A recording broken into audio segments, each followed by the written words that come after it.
As of this moment on Monday, May 4th, 2026, the market is currently closed, and Grab Holdings Limited, trading under the ticker GRAB, finished the most recent session on Friday, May 1 at a price of 3.67. This represents a decline of 3.93% on the day, moving down about 15 cents from its previous close of 3.82. While the headlines usually focus on the daily percentage swings or the proximity to the 52-week low of 3.48, the real story brewing today is that Grab is scheduled to release its first quarter earnings for 2026 immediately after the market closes this evening. Most investors are looking at that 3.67 price point and seeing a stock that has lost nearly 20% of its value over the last 3 months, wondering if the Southeast Asian super app has finally hit a ceiling. But there is a massive gap between that surface-level anxiety and the actual institutional machinery moving behind the scenes. While the retail crowd is panicking over a 4% drop, large-scale players have been eyeing the company's recent move to acquire Foodpanda in Taiwan and its aggressive $400 million share buyback program. We are seeing a classic setup where the market's expectation of a slow, grueling recovery is being challenged by a reality of accelerating profitability and massive scale expansion. The tension in the air right now is palpable because Grab is no longer just a ride-hailing company. It is becoming a dominant financial force in a region with hundreds of millions of underbanked individuals. The expectation is that Grab will report revenue somewhere in the neighborhood of $918 million today, which would be nearly a 20% jump year over year. People are looking for that tiny positive earnings per share figure, maybe a cent or two, to prove that the company's first full year of net profit in 2025 wasn't a fluke.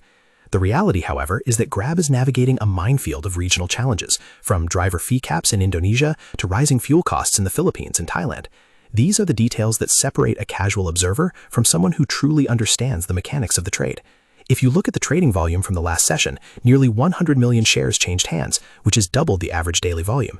That level of activity right before an earnings call suggests that big money is positioning itself for a volatile move. Whether you're using a Robinhood app for quick entries or managing a long-term position through Fidelity Brokerage, this kind of volume is a signal you cannot ignore. Comment below how many shares of Grab Holdings you currently hold, or if you are waiting for the earnings results to decide on an entry. The common belief right now is that the tech sector is under pressure due to broader shifts in AI sentiment and software valuations.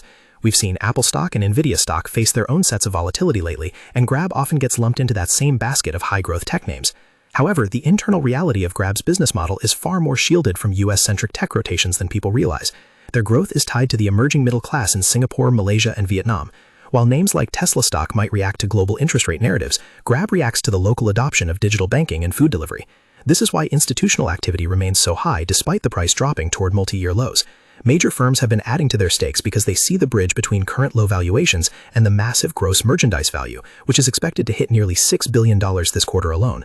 The disconnect between a 3.67 stock price and a $15 billion market cap that controls the digital economy of Southeast Asia is exactly the kind of expectation versus reality play that creates opportunity. The recent movement has been a bit of a roller coaster for anyone tracking the intraday swings. We saw the stock dip as low as 3.52 in the last session before climbing back toward the 3.67 close. This kind of volatility is typical when a company is on the cusp of a major fundamental shift. Analysts from firms like JP Morgan and HSBC are sitting on opposite sides of the fence, with price targets ranging from roughly $5.90 to over $7. If the reality of the earnings report tonight shows that their financial services segment, which includes things like GXS Bank, is growing faster than the delivery business, we could see a massive re-rating. Many investors use interactive brokers trading platforms or SoFi Active Investing to catch these shits early, but the key is looking at the margins. The delivery segment is expected to bring in about $480 million in revenue, while mobility sits around $326 million. But the sleeper hit is the financial services wing. If that $107 million projection for financial revenue is exceeded, it proves that Grab is successfully pivoting from a logistics company to a high-margin fintech giant. Taking a step back to look at what this company actually does, Grab Holdings is the quintessential super app. They operate in over 900 cities across 8 countries. Their business model is built on 3 pillars: deliveries, mobility, and digital financial services. In the early days, it was all about ride-hailing and burning cash to gain market share from competitors like Uber, but that is old news. The current reality is a highly integrated ecosystem where a user hails a ride, pays for it with a Grab wallet, orders lunch through the app, and eventually takes out a small business loan through their banking arm.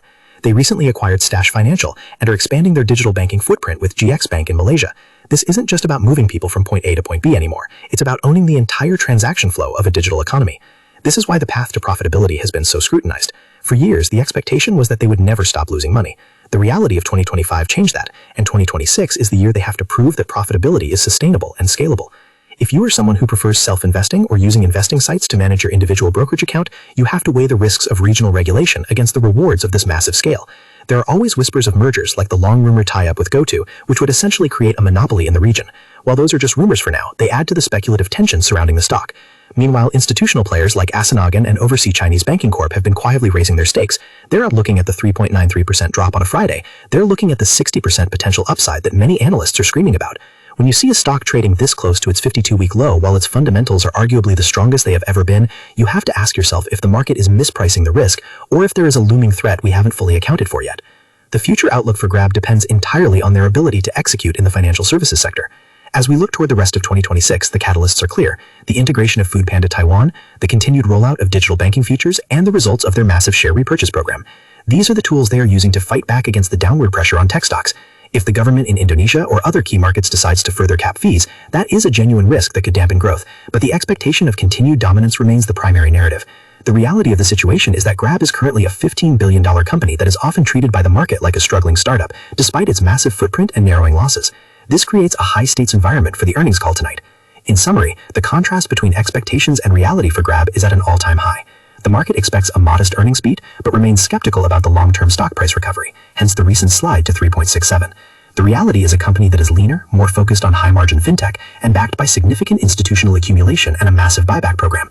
We've seen how names like Nvidia stock can redefine a sector through sheer execution, and while Grab is in a different industry, the principle of ecosystem dominance is the same. Whether you're managing your wealth through Fidelity Wealth Management, using Fidelity IRAs for long-term growth, or trading on the Robinhood app, the next few hours will be critical. If you are into online investing, keep your eyes on the post-market activity tonight.